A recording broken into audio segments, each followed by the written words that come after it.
dit, est-ce que les cancers, parce qu'en plus c'est quelque chose qu'on avait été voir récemment justement par rapport à votre venue, sur la carte des cancers. Et on a remarqué qu'il y a effectivement beaucoup plus de cancers quand même dans les pays industrialisés qu'en Afrique. Alors, est-ce que c'est un manque de données ou est-ce que c'est il y en a autant selon vous? Est-ce que les données Honnêtement, sont je pas ne sais très pas, je fiables? pense que les données sont pas fiables. Ouais, Bon, ce que je te dis, ce que je pense quand même, c'est qu'en tout cas, je peux peut-être pas tellement pour répondre pour ce qui se passe en Afrique, mais pour ce qui se passe ici, je peux quand même avoir une idée pour lequel il y a tant de cancers. C'est ouais, qu'on va en chercher ouais.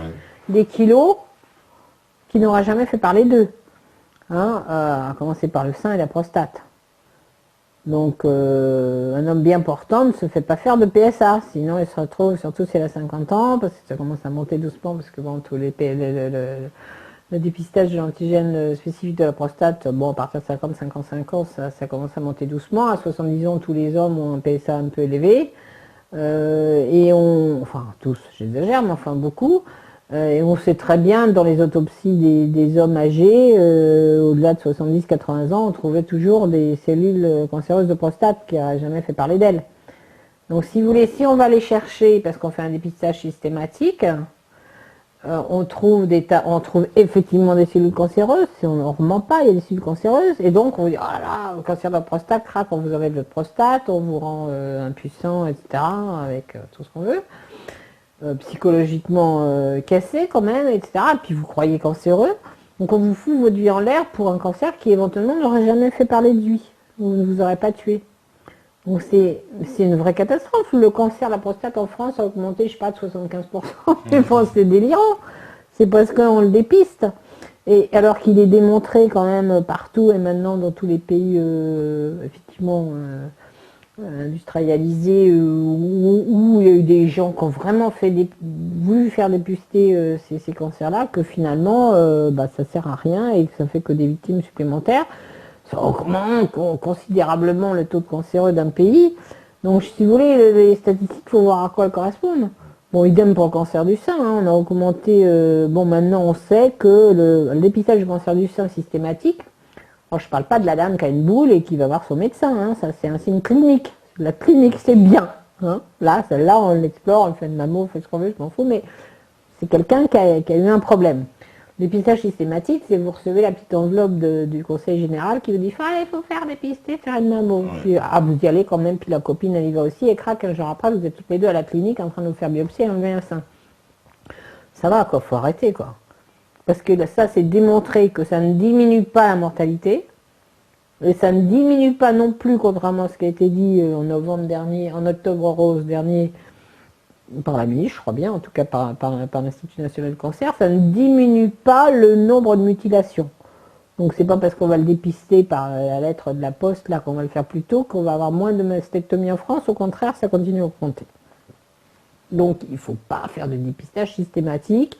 Il y a maintenant, alors il y a 10 ans, ils n'avaient peut-être pas tout, hein, il y a 15 ans, ils n'avaient peut-être pas toutes ces revues internationales, ces publications internationales. Maintenant, il y en a suffisamment dans la littérature suédoise, canadienne, danoise, etc., qui vont toutes dans le même sens et qui disent que le dépistage systématique du cancer de la prostate ne sert à rien. Et enfin, plus exactement, parce qu'à partir du moment où vous dépistez, vous allez traiter des cancers, là aussi, vous avez peut-être des petites cellules cancéreuses. Bien sûr, mais elles n'auraient pas bougé. À partir du moment où vous allez y toucher, elles vont bouger éventuellement. D'ailleurs, ça va éventuellement réveiller des choses qui n'auraient pas bougé. Et puis c'est quand même un traumatisme majeur pour la femme. Donc il y a entre 10 et 25% de surdiagnostic, c'est-à-dire de diagnostic en trop, quoi.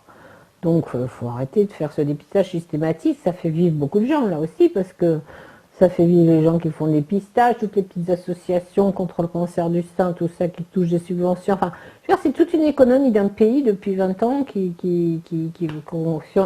va disparaître si on arrive à convaincre sur le fait que ne faut pas faire ça. Le cancer, c'est très particulier parce que, bon, voilà, moi j'en entends par exemple parler depuis 30 ans, j'ai envie de dire, de façon intense du cancer. On nous en parle, que c'est la faut maladie faire numéro peur, 1, mais c'est pas vrai. Hein. Il y a des spots de pub, Oui, cancer, c'est l'Afrique. Ouais. Et donc, si vous voulez, c'est un marché.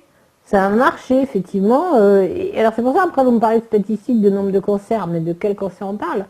Des vrais ou tous ceux qu'on a dépistés qui n'en étaient pas, enfin, qui étaient des maladies qui n'aurait jamais fait parler d'elle. Et donc, on a transformé des bien portants en malades.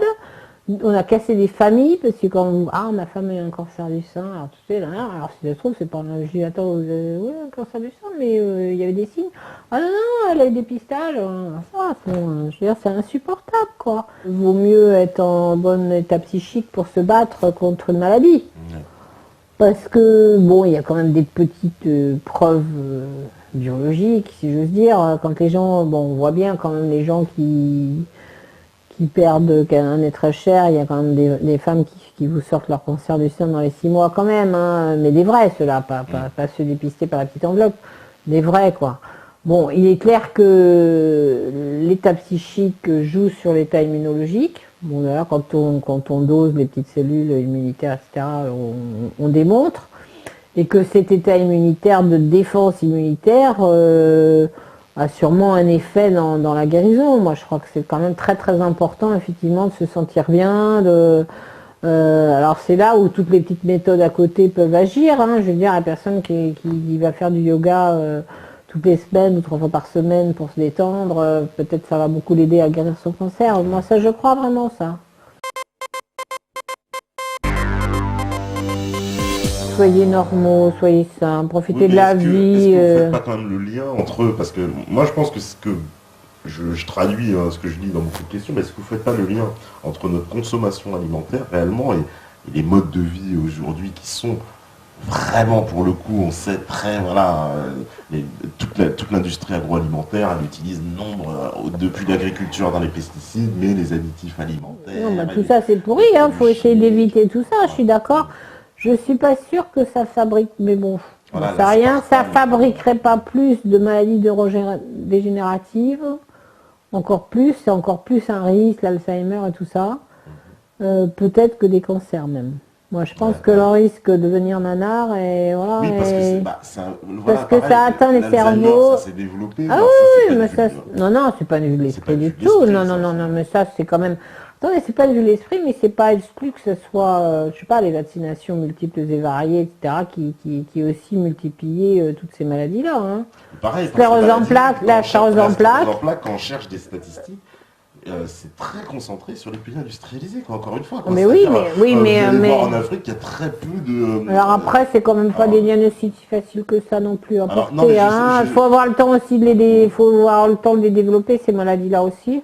Pour la sclérose en plaques, c'est quand même complètement parallèle à la vaccination par l'hépatite B. Hein.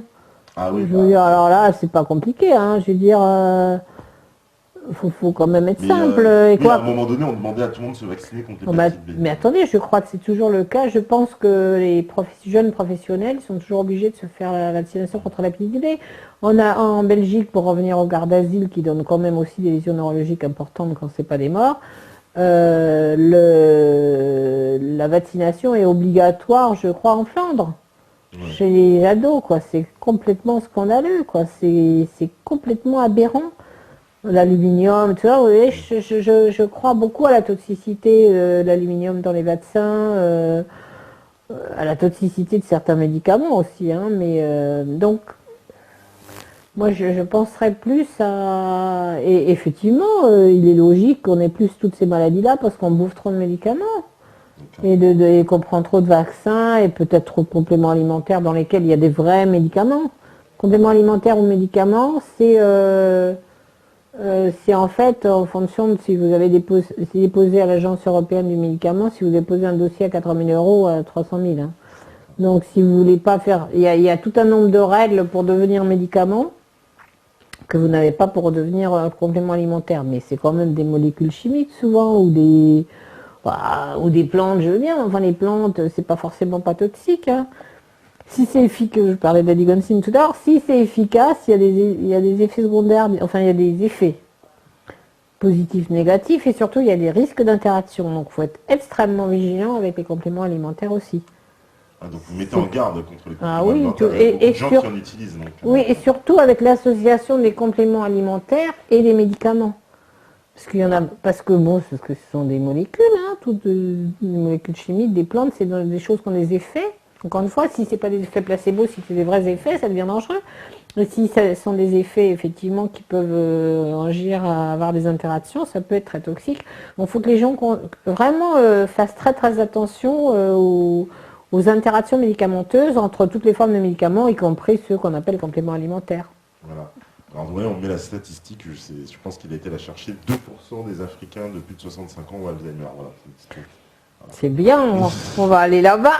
Voilà, peut-être on va se guérir. Justement, Zach, il demandait aussi. Non, mais c'est chouette, mais moi j'irais bien penser que c'est qu'ils ont bouffé beaucoup moins de médicaments, beaucoup moins d'aluminium, beaucoup moins de vaccins. Dans l'absolu, c'est sûr qu'on ils ont sûrement eu beaucoup moins de vaccins et ils ont moins de vaccins, c'est sûr, moins de médicaments. Je pense que bon, là maintenant, ils sont de plus en plus confrontés à ça, mais de base, ils ont une nourriture qui est moins industrielle, moins d'additifs, moins de produits chimiques. Ça, c'est évident. C'est sûr. Les gens commencent, enfin, en tout cas, commenceront bientôt à réaliser que les médicaments, il y en a quand même beaucoup qui sont toxiques, etc. Ah, ça, il y a une prise de conscience. En tout cas, qui peut quand même, mais ils entendent, voilà. Si quand même, on progresse. Mais ça commence. On commence. Alors on commence. Bon, moi je maintiens qu'effectivement pour les maladies lourdes, il faut quand même prendre des médicaments, mais tout le reste du temps, il vaut mieux prendre le vieux petit médicament s'il est encore en vente, mais comme il n'est pas cher, souvent on le supprime, que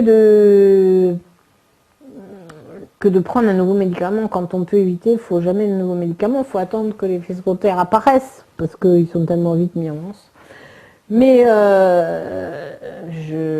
voilà, il faut vraiment faire attention à la perversité du système financier, parce que les laboratoires qui fabriquent les médicaments se disent qu'il faut quand même qu'on se trouve une piste d'atterrissage. Donc les gens vont manger moins de médicaments. Et donc il y a des labos, des gros labos pharmaceutiques qui ont racheté des boîtes pour faire des compléments alimentaires. Et maintenant, on vous met sur toutes les ondes qu'il faut prendre un complément alimentaire pour aller bien, pour aller ci, pour aller ça. Non, si vous êtes normand en bonne santé, vous n'avez rien besoin